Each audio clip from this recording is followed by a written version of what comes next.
Hello students, you should have already done the Google form survey for data collection. I hope you have enjoyed the survey. Now is the time for you to put the data into Excel.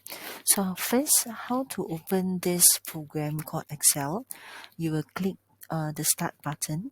You will look for an Excel. It looks like this. It could be 2016 or it could be other version.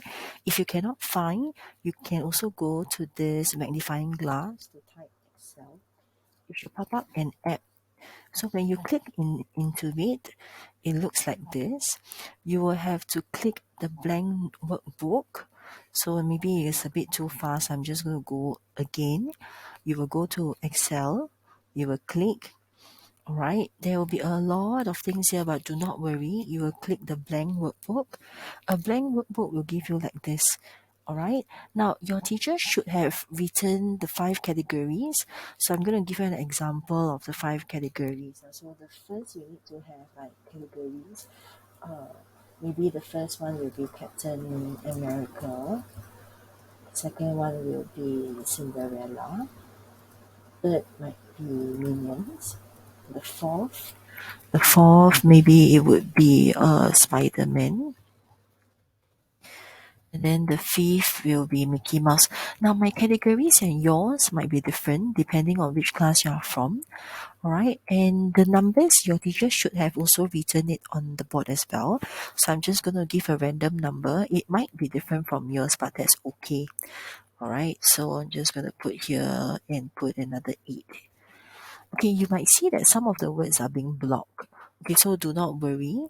You can actually click, how do I get this to widen? You can go hover over here. You can see that as I go between my A and B, there is this part here, but I can drag it. But of course, you do not drag it too far. All right, so after doing this, you have the information in just the data itself, but how do we change this into a bar graph? You will select. Now how to select? You will left click and drag. Hold your left click and drag.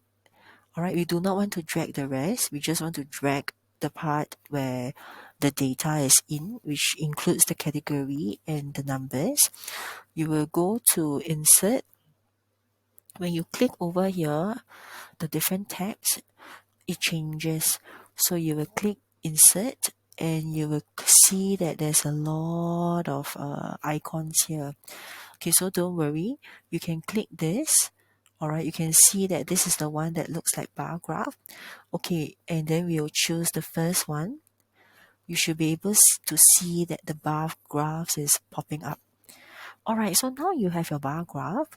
We will learn what is it that we need to do. First, you must have your bar graph title. So in this case, you will just double click, double left click. You should be able to change the chart title to probably example 3SD favorite characters. Right, and not only that, you will be able to change the colors. So how do I change the colors? Let's say you might not necessarily like blue. You can change it to other colors. You can change it to gradient, the different colors that you like, or you might want to change it to solid colors like red, or you might want to have a pattern. All right, you can play a lot around with this, and not only that, not only the color can change. You can also click on the numbers. Maybe the numbers are a little bit too small. In order to change the numbers and the fonts, you can go to the top part here, whereby all the font changes. You can change it according to how you want it. Maybe you want it to be appear, but you might see that when you click that is bigger, it appears a little bit different. All right, so you might want to make it smaller so that you should be still able to see. All right. You can also drag it to make it bigger. You can also move it. You can also move the whole thing, all right, to make it bigger. So I can actually increase the text for my categories. Okay, now how do I there are some options here that I can actually get them to, add data labels. Add data labels, right? For just show you one more time. Uh, when you add the data labels, the numbers will appear on top. So just now earlier on, there was no data labels. So what you need to do, you will click the shaded bar graphs. You will do a right click. All right. And over here, they say that add data labels. You can see the numbers for each categories on top of the bar graph. All right. So after this, you should be able to continue with the next part. Your teacher will continue guiding you on the last part, which is the Google Gem board. All right. So I hope you enjoyed creating this bar graph of yours. All right. Bye.